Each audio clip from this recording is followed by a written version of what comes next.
Hello friends welcome to my YouTube channel Raindrop. सबाई निश्चयই ভালো আছো। আজকের ভিডিওতে আমরা জানবো বাংলা বর্ণমালার শেষ যে বর্ণ চন্দ্রবিন্দু চন্দ্রবিন্দু সম্পর্কে কিছু মজার বিষয় যেগুলো আমাদের প্রত্যেকের জানা দরকার এবং জানলে সত্যি আশ্চর্য হতে হয়, অবাক লাগে, সেই সঙ্গে কিন্তু অনেক গুরুত্বপূর্ণ তথ্যও জানা যায়। পুরো ভিডিওটা মন দিয়ে একবার দেখো, দেখলে তোমাদের আজকের ভিডিওটা ভীষণ ভালো লাগবে। তো ফ্রেন্ডস, এই যে বললাম চন্দ্রবিন্দু, চন্দ্রবিন্দু হলো আমাদের যে বাংলা বর্ণমালা আছে সেই বর্ণমালার শেষ বর্ণ। ঠিক আছে, এই যে চন্দ্রবিন্দু, এই চন্দ্রবিন্দু বাংলা বর্ণমালার বাকি বর্ণগুলির কাছে অত্যন্ত আদরের। কেন বললাম বলো তো? কারণ অন্য বর্ণগুলি চন্দ্রবিন্দুকে মাথায় করে রাখে। অর্থাৎ আমরা যখন বাংলা শব্দ দেখি, চন্দ্রবিন্দু থাকে যে শব্দগুলোই, সেই শব্দে দেখবে চন্দ্রবিন্দু কোনো না কোনো বর্ণের মাথায় থাকে, হয় স্বরবর্ণের মাথায় নয়তো ব্যঞ্জন বর্ণের মাথায়। অর্থাৎ এখান থেকে আমরা যেটা জানতে পারলাম যে চন্দ্রবিন্দু কখনো কোনো শব্দে স্বাধীনভাবে বসতে পারে না। এই চন্দ্রবিন্দুকে বসার জন্য অন্য বর্ণের আশ্রয় নিতে হয়, সাহায্য নিতে হয়। তাই চন্দ্রবিন্দুকে বলা হয় পরাশ্রয়ী বর্ণ। বোঝা গেল তোমাদের চন্দ্রবিন্দুকে কেন পরাশ্রয়ী বর্ণ বলে? কারণ অন্য বর্ণকে আশ্রয় করে অন্য বর্ণের সাহায্য নিয়ে তবেই সে কোনো শব্দে থাকতে পারে, তাই একে বলা হয় পরাশ্রয়ী বর্ণ। চন্দ্রবিন্দু কিন্তু কোনো শব্দে একা একা স্বাধীনভাবে বসতে পারে না। এটা হলো আজকের প্রথম পয়েন্ট। এবার দেখো বাংলা বর্ণমালায় এই যে চন্দ্রবিন্দু আছে, এই চন্দ্রবিন্দুর চেহারাটা তো তোমরা সবাই জানো। চন্দ্রবিন্দু হলো এরকম দেখতে, চন্দ্রের সাথে অর্ধ যে চন্দ্র, সেই চন্দ্রের সাথে এই চন্দ্রবিন্দুর মিল আছে। এবং দেখো এখানে চন্দ্রের ওপর একটা ছোট্ট বিন্দু আছে, তাই একে বলা হয় চন্দ্রবিন্দু। ঠিক আছে, এই যে চন্দ্রবিন্দু, এই চন্দ্রবিন্দু কোনো শব্দে বসে, যেখানে বসে তার পূর্বে তার আগে যে স্বরবর্ণ থাকে সেই স্বরবর্ণকে সে সানুনাসিক করে দেয়। অর্থাৎ আমরা যে নাসিক্য বর্ণগুলি পাই সেই নাসিক্য বর্ণের মতো উচ্চারণ করতে সাহায্য করে। অর্থাৎ কোনো ধ্বনিকে সানুনাসিক করতে চন্দ্রবিন্দুর প্রয়োজন। যেমন দেখো, যদি আমি লিখি কয়ে আকার, এটিকে আমরা কি উচ্চারণ করব? কা, কা, সিম্পল কয়ের উচ্চারণ। কিন্তু যদি আমরা লিখি কয়ে চন্দ্রবিন্দু আকার, তাহলে এটি উচ্চারণ হবে দেখো সিম্পল কা হবে না, কিন্তু কা। অর্থাৎ একটু আমাদেরকে নাসিক্য যে ব্যাপারটা তার সাহায্য নিতে হবে, একটু সানুনাসিকভাবে উচ্চারণ করতে হবে, আমাদের নাকের মধ্যে দিয়েও বাতাসটাকে বের করতে হবে, তাহলে উচ্চারণটা সঠিক হবে। এটির উচ্চারণ হলো কা, এটির উচ্চারণ হলো কাঁ। এরকম আমরা শব্দে এর প্রয়োগ দেখতে পাবো। চন্দ্রবিন্দু কোনো স্বরবর্ণের মাথায় বা স্বরান্ত ব্যঞ্জন বর্ণের মাথায় বসে। এটা হলো চন্দ্রবিন্দু ব্যবহারের একটা নিয়ম। এরপরে তোমাদেরকে জানাই, যখন কোনো ব্যঞ্জন বর্ণের সাথে কার চিহ্ন থাকে বা থাকে না, তখন চন্দ্রবিন্দু আমরা কিভাবে বসাবো, এই বসানোটাও আমাদের কিন্তু জানা দরকার। অনেক সময় দেখবে চন্দ্রবিন্দু কখনো কোনো একটি শব্দে হয়তো চন্দ্রবিন্দুর ব্যবহার হয়েছে, তখন দেখবে চন্দ্রবিন্দু কোনো বইয়ে হয়তো লেখা আছে এরকম, বয়ে চন্দ্রবিন্দু এখানে আছে, আবার কখনো লেখা আছে বয়ে এরকমভাবে লেখা আছে চন্দ্রবিন্দু। তো কোনটি সঠিক? তোমরা যে বাংলা বই সেখানে কিন্তু এই দুটো পার্থক্য দেখতে পাবে। তবে এই দুটোর মধ্যে কোনটা সঠিক সেটা জানতে গেলে আমি যে নিয়মটি বলছি সেটি একটু মন দিয়ে শুনে নাও। কোনো শব্দে লেখার সময়, কোনো শব্দে আমরা যখন চন্দ্রবিন্দুর ব্যবহার করব, যে বর্ণটির সাথে বা যে বর্ণটির মাথায় চন্দ্রবিন্দু থাকবে সেখানে যদি কোনো কার চিহ্ন থাকে, তাহলে মনে রাখবে যে কার চিহ্নটি যদি শুধুমাত্র ডান দিকে থাকে, যেমন আকার বা দীর্ঘিকার, সেক্ষেত্রে চন্দ্রবিন্দু বসবে সেই স্বরচিহ্নটির ওপরে। অর্থাৎ যদি তোমাদেরকে বলি এই যে দুটো লেখা আমি লিখলাম, এই দুটো লেখার ক্ষেত্রে সঠিক কোনটি না, সঠিক হলো এই যে দেখো এখানে বয়ে আকার আছে, তো কার চিহ্ন আছে আকার, তাই চন্দ্রবিন্দু এই আকারের মাথায় বসবে, অর্থাৎ এটা বেশি সঠিক। এটা যে ভীষণ একটা বড় ভুল তা কিন্তু নয়, এরকম দেখতে পাই, এভাবেও থাকে এইভাবেও থাকে, তবে সঠিকটা তোমাদেরকে জানিয়ে দিই, তাহলে তোমাদের লিখতে সুবিধে হবে। তো এরকমভাবে আমরা লিখব। আবার দেখো আরেকটি কার চিহ্ন হলো দীর্ঘিকার। যদি আমরা কখনো লিখি কয়ে চন্দ্রবিন্দু দীর্ঘিকার, তখন আমরা এইভাবে লিখব, এইভাবে লিখে এখানে চন্দ্রবিন্দু দেব, এটা হলো নিয়ম। আর যদি দেখি যে কোনো বর্ণের সাথে কোনো কার চিহ্ন নেই, অর্থাৎ সিম্পল অকার যুক্ত আছে, সেক্ষেত্রে যে ব্যঞ্জনের সাথে অকার আছে তার ঠিক মাথায়, অর্থাৎ সেই ব্যঞ্জন বর্ণটির মাথায় চন্দ্রবিন্দু বসবে। যেমন দেখো বয়ে চন্দ্রবিন্দু, বয়ে চন্দ্রবিন্দু, এইভাবে কিন্তু চন্দ্রবিন্দুকে আমরা বসাবো। এছাড়া যে সমস্ত কার চিহ্ন কোনো বর্ণের আগে বা নিচে থাকে, যেমন দেখো একার, রস্যিকার, রস্যুকার, দীর্ঘকার, এই যে কার চিহ্ন, সেই কার চিহ্নগুলি যে বর্ণের সাথে থাকবে সেখানে যদি চন্দ্রবিন্দুর প্রয়োজন হয়, তাহলে আমরা একইভাবে কার চিহ্ন ছাড়া যেমন চন্দ্রবিন্দুর ব্যবহার করছিলাম, সেইভাবেই আমরা ব্যঞ্জনটির ওপরে চন্দ্রবিন্দুকে বসাবো। যেমন দেখো কয়ে রশ্মি, এটা লেখা আছে, এবার যদি এখানে চন্দ্রবিন্দুর বসানোর প্রয়োজন হয়, তাহলে আমরা চন্দ্রবিন্দুকে বসাবো ঠিক ব্যঞ্জনটির মাথায়। বা যদি ধরো কয়ে রস্যু, কয়ে রস্যু, এবার এখানে যদি চন্দ্রবিন্দুর প্রয়োজন হয়, তাহলে আমরা বসাবো ঠিক মাথায়। এরকমভাবে আমরা কার চিহ্নযুক্ত বর্ণের সাথে চন্দ্রবিন্দুকে বসাবো। আর যে সমস্ত কার চিহ্ন প্রথম এবং শেষে, অর্থাৎ আগে এবং পরে থাকে, সেক্ষেত্রে আমরা কি করব না, সেক্ষেত্রে আমরা কার চিহ্নের পরের অংশটির মাথায় বসাবো। যেমন দেখো কয়ে ওকার, বা ধরো কয়ে ঔকার, এই যে কার চিহ্ন ওকার বা ঔকার, তার মানে কি এখানে দেখো দুভাবেই আছে, অর্থাৎ কয়ে ওকার, একার এবং আকার। কয়ে ওকার, এখানে যদি চন্দ্রবিন্দুর প্রয়োজন হয়, তাহলে আমরা এই যে কার চিহ্ন অর্থাৎ পরের যে অংশটি তার মাথায় বসাবো।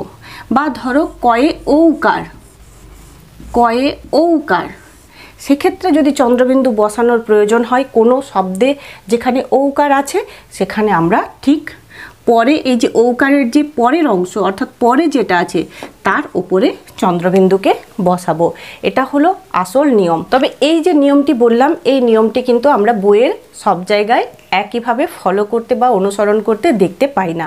আমরা সাধারণত দেখি যে যে কোনো কার চিহ্ন থাকুক না কেন, চন্দ্রবিন্দুটি সবসময় বর্ণের মাথাতেই দেওয়া হয়। তবে এই ব্যাপারটা খুব যে ভুল তা কিন্তু নয়, তবে সঠিক নিয়মটা তোমাদেরকে বলে রাখলাম। বা এটা হলো কার চিহ্ন থাকলে সেখানে চন্দ্রবিন্দুর প্রয়োগ করার নিয়ম বা চন্দ্রবিন্দু বসানোর নিয়ম।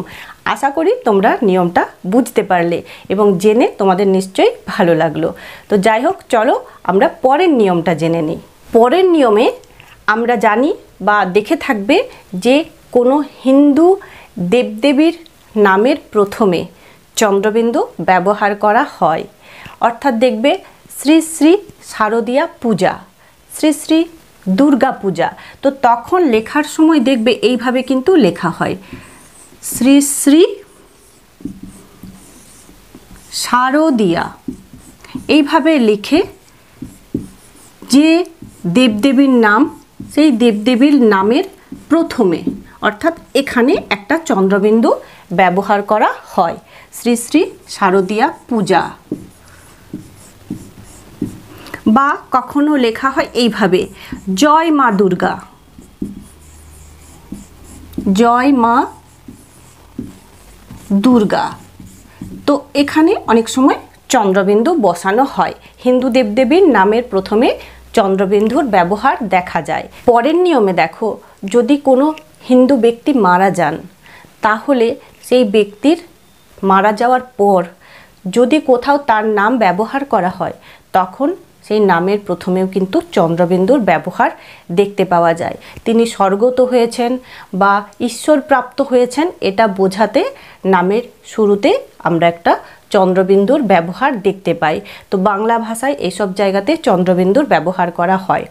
আবার দেখবে যে আমাদের যে বাংলা তৎসম শব্দ, সেই তৎসম শব্দের নাসিক্য উচ্চারণে আমরা ব্যবহার করি ও, ইয়, মূর্ধন্য, দন্তন্য, ম এবং অনুস্বারকে।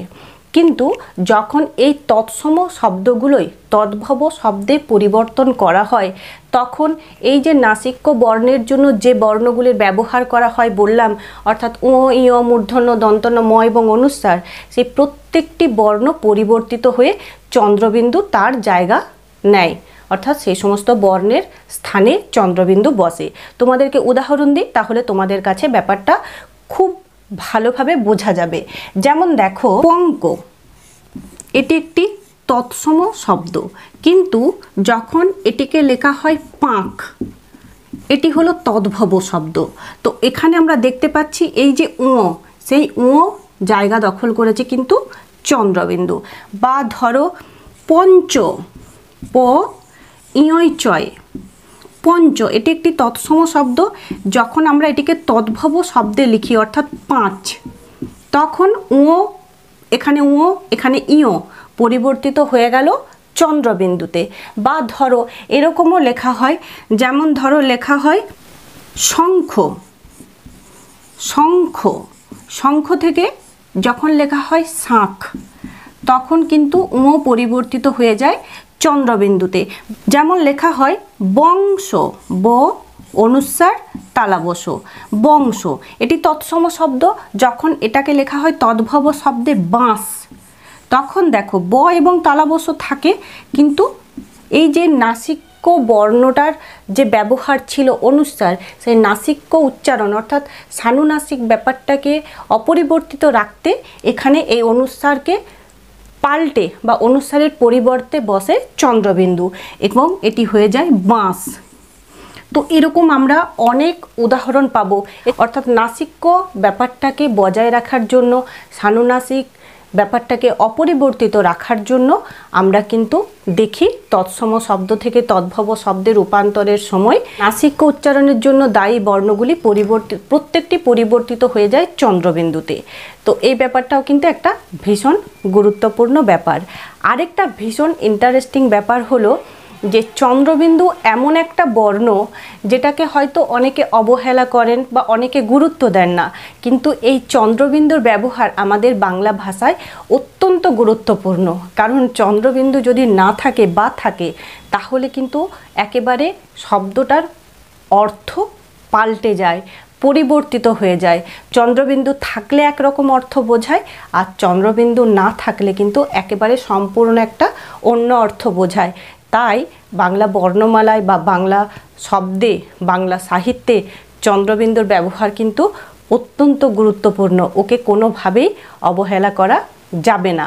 যেমন দেখো, যদি আমি এরকম লিখি যে বয়াকার ধয়াকার, বাধা, বাধা মানে কোনো কিছুতে আটকে পড়া বা কোনো কিছুতে আটকে যাওয়া, এটা হলো বাধা। এবং যদি দেখো আমরা এখানে যদি আমরা বয়ের মাথায় একটা চন্দ্রবিন্দু দিয়ে দিই এবং সেটাকে লিখি বয় চন্দ্রবিন্দু আকার ধয় আকার বাঁধা, তখন দেখো বাঁধা, বাঁধা মানে বেঁধে ফেলা। তো দেখো দুটো শব্দের অর্থের মধ্যে কতটা পরিবর্তন হয়ে গেল এই চন্দ্রবিন্দুটা থাকার না থাকার কারণে। আবার দেখো কাটা, কয়াকার টয়াকার, কাটা, কাটা মানে কেটে ফেলা। আবার যদি এখানে আমরা লিখি কয়ে চন্দ্রবিন্দু আকার টয় আকার, তাহলে কি হয়ে যাবে দেখো, কি হবে কাঁটা। কাটা আর কাঁটা দুটো কিন্তু একেবারে বিপরীতধর্মী শব্দ। কাটা আলাদা অর্থ বোঝায়, কাঁটা আলাদা অর্থ বোঝায়। আরেকটা দেখো, আরেকটা উদাহরণ দিই। যেমন দেখো ফোঁটা, ফয়কার টয়াকার, ফোঁটা, ফোঁটা মানে হলো প্রস্ফুটিত হওয়া, ফুল ফোটে, ফোটে, ফোঁটা কথাটির অর্থ হলো প্রস্ফুটিত হওয়া বা জল ফুটছে। তো এটা একটা আলাদা অর্থ। আর যদি আমরা একটা দেখো ফয়ের মাথায় যদি আমরা একটা চন্দ্রবিন্দু দিয়ে দিই, তাহলে দেখো কি হয়ে যাবে, ফোঁটা অর্থাৎ ড্রপ, ফোঁটা অর্থাৎ ড্রপ। অর্থাৎ দেখো এখানে ফোঁটা এবং ফোঁটা দুটো কিন্তু সম্পূর্ণ আলাদা শব্দ, আলাদা অর্থের শব্দ, যেটার জন্য দায়ী একমাত্র চন্দ্রবিন্দুর ব্যবহার। তো এরকম আমরা অনেক শব্দ পাবো এই চন্দ্রবিন্দু থাকার না থাকার কারণে, যে অর্থের একটা পার্থক্য হয়, তাই তো। এরপর তোমাদেরকে শেষ চন্দ্রবিন্দুর ব্যবহার একটা বলি। সম্মান অর্থে, সম্মান প্রদান করার অর্থে কিছু সর্বনামের সাথে চন্দ্রবিন্দুর ব্যবহার করা হয়। একটা উদাহরণ তোমাদেরকে বলি, যেমন ধরো আমি যদি বলি আমার পাড়ার কোনো একজন পার্সন, যে কোনো একজন, ধরো আমরা কি বলি, আমরা তো আশেপাশে বাড়িতে যাতায়াত করি, তো কোনো একজন পার্সন আছে, আমরা তার বাড়ি গেছিলাম, তো আমরা তার বাড়ি গেছিলাম, এখানে সর্বনাম পদটি হলো তার। তো তখন আমরা ব্যবহার করি তয়ে আকার র, এই বানানটি। তার বাড়ি গেছিলাম, খুব সাধারণ একেবারে কমন একটা মানুষ যার বাড়িতে আমি যাই, তো আমি কাউকে বলছি যে আমি তার বাড়ি গেছিলাম, ওনারা ভালো আছেন। তো তার, ওনারা, এগুলি হলো সর্বনাম পদ। তো তার, ওনারা, ও দন্তন্বয়াকার রয়াকার, ওনারা, ওনারা ভালো আছেন। এবার যদি ধরো আমি যদি রবীন্দ্রনাথ ঠাকুরের নামে কোনো কিছু কথা বলি, যে রবীন্দ্রনাথ ঠাকুর একজন বিশ্বকবি ছিলেন, বিশ্ববিখ্যাত কবি ছিলেন, তার নাম সারা পৃথিবীর মানুষ এক কথায় চেনে, তো তার নাম, তখন আমরা কি লিখব? তো আমরা কি, রবীন্দ্রনাথ ঠাকুর মানে একজন সম্মানীয় ব্যক্তি, আমাদের কাছে অত্যন্ত সম্মানের একটা জায়গা রবীন্দ্রনাথ ঠাকুরের নাম, রবীন্দ্রনাথ ঠাকুরের অস্তিত্বই। তো রবীন্দ্রনাথ ঠাকুরের নামে যখন কিছু বলবো, এবার বলি ওনার লেখা আমরা অনেক কবিতা, নাটক, গল্প, উপন্যাস পড়েছি, তো এই যে রবীন্দ্রনাথ ঠাকুরের নামে আমি যে দুটো সর্বনাম ব্যবহার করলাম, তার লেখা, ওনার পড়েছি, এরকম বললাম, তো সেক্ষেত্রে যখন আমরা সম্মান প্রদান করতে যাব, সম্মান প্রদান করা হয়, তখন সম্মানীয় ব্যক্তির নামের পরিবর্তে যে সর্বনাম পদ ব্যবহার করা হয়, সেখানেও আমরা চন্দ্রবিন্দুর ব্যবহার করি। যেমন রবীন্দ্রনাথ ঠাকুরের নামে যখন আমরা বলছি তাঁর লেখা, তো তাঁর, তখন এটা হয়ে যাবে তয়ে চন্দ্রবিন্দু আকার র, তাঁর। বা ওনার লেখা, ও চন্দ্রবিন্দু দন্তন্বয় আকার র।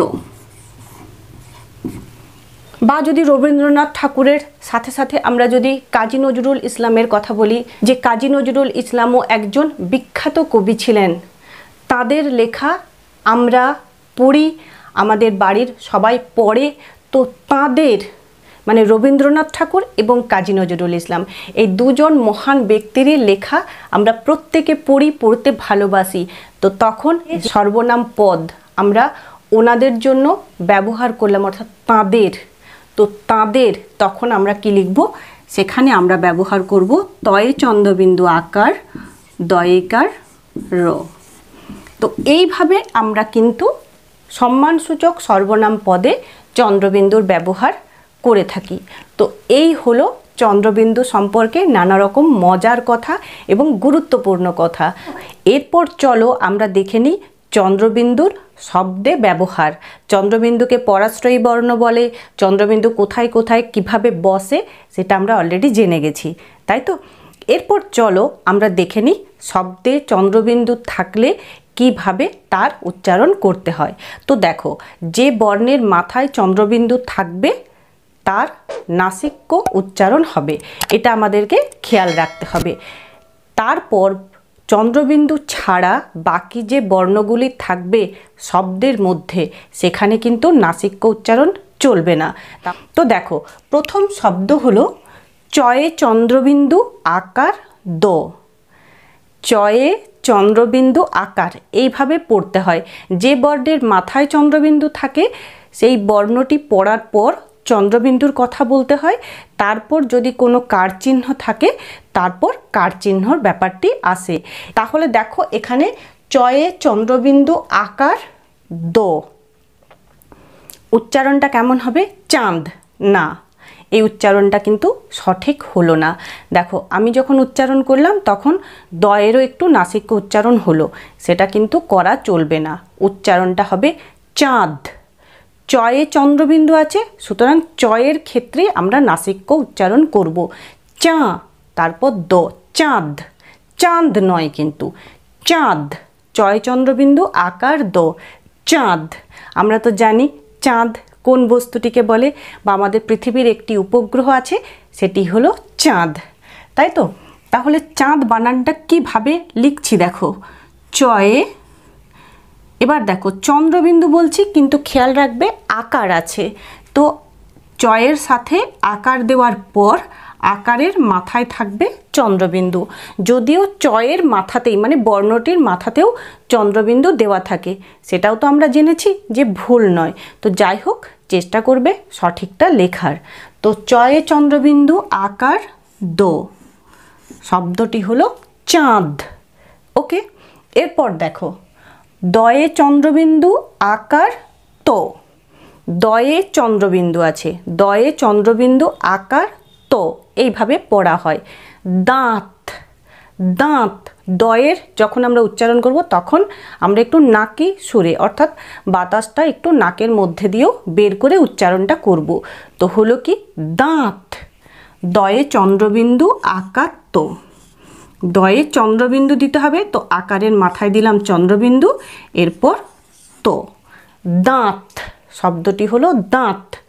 এরপরে দেখো হয়ে চন্দ্রবিন্দু আকার দন্তস্য, হাঁস। হয় চন্দ্রবিন্দু আকার দন্তস্য হাঁস। এখানে হয়ের উচ্চারণ হবে নাসিক্য। হয়ে চন্দ্রবিন্দু আকার দন্তস্য হাঁস।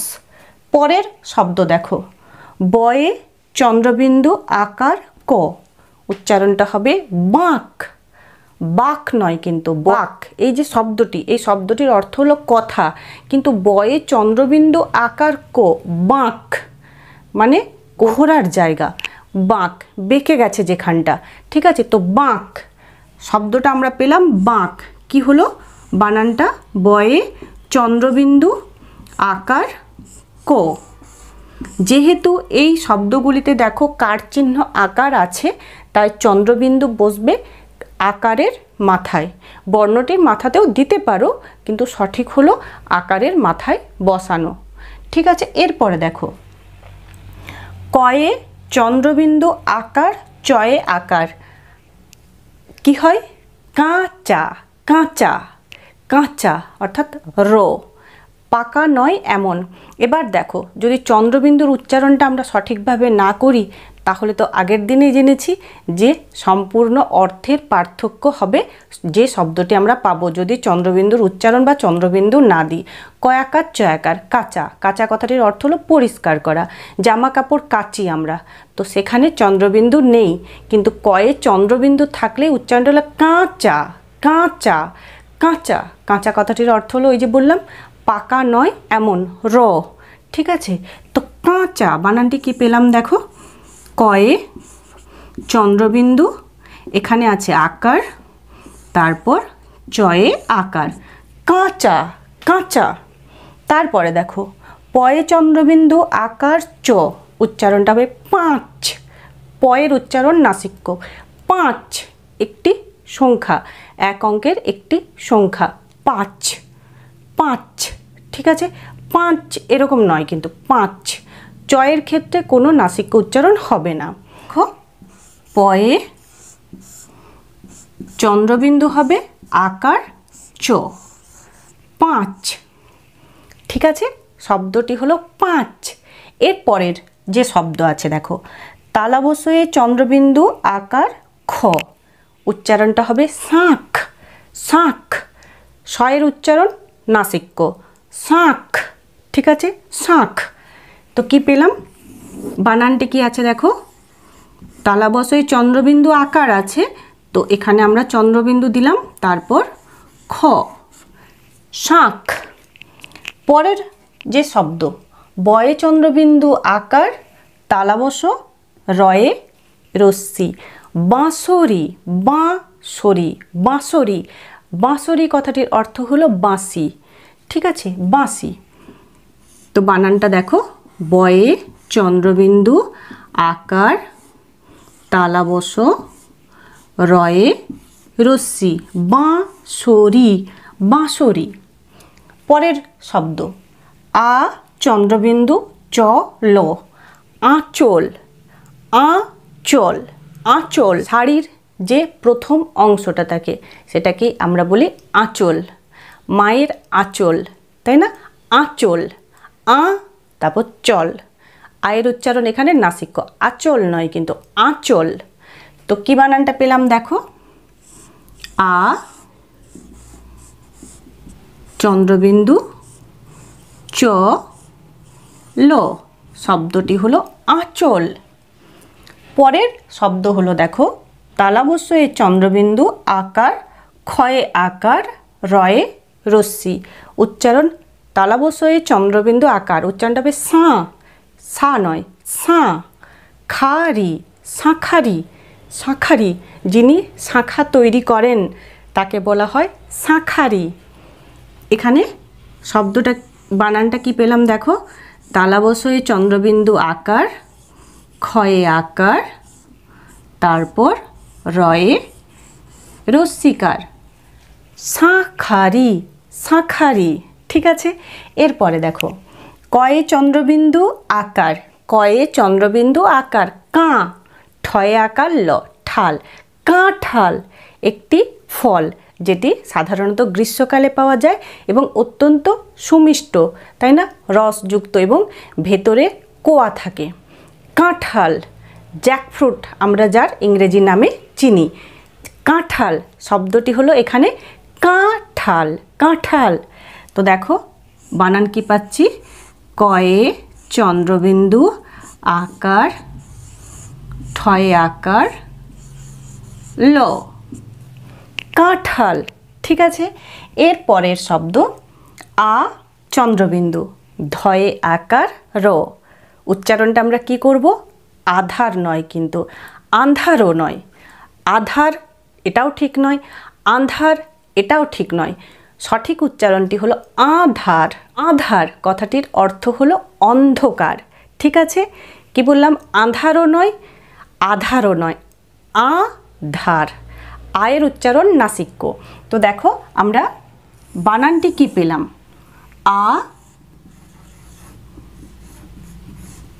চন্দ্রবিন্দু, উচ্চারণটা হলো আ, তারপর ধয়া আকার, ধা রো, আধার, আধার।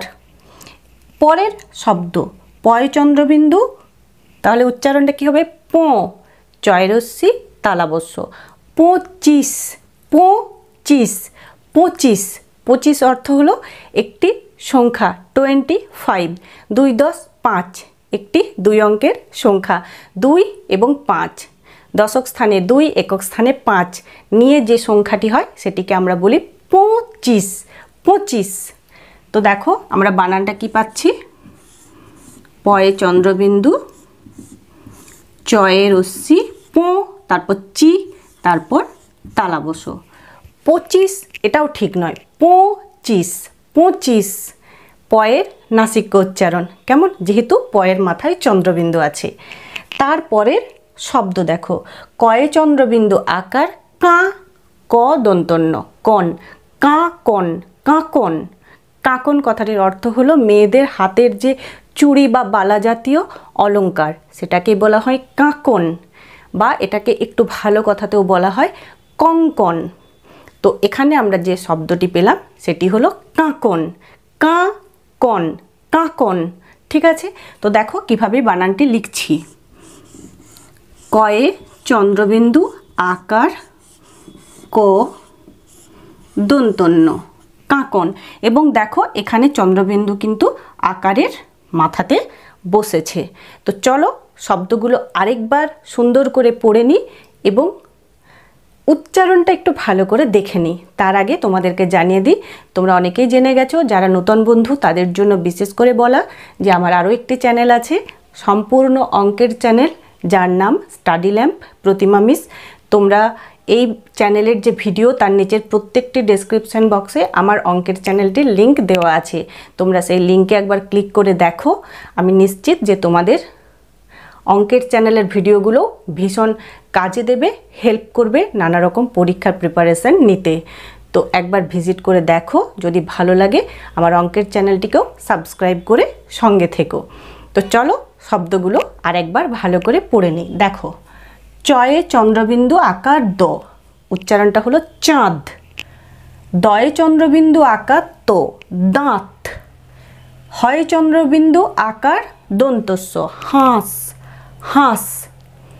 বয়ে চন্দ্রবিন্দু আকার ক, বাঁক। কয়ে চন্দ্রবিন্দু আকার চয়ে আকার, কাঁচা, কাঁচা। তারপরে দেখো, পয়ে চন্দ্রবিন্দু আকার চ, পাঁচ। তারপরে তালাবস্যয়ে চন্দ্রবিন্দু আকার খ, শাঁখ।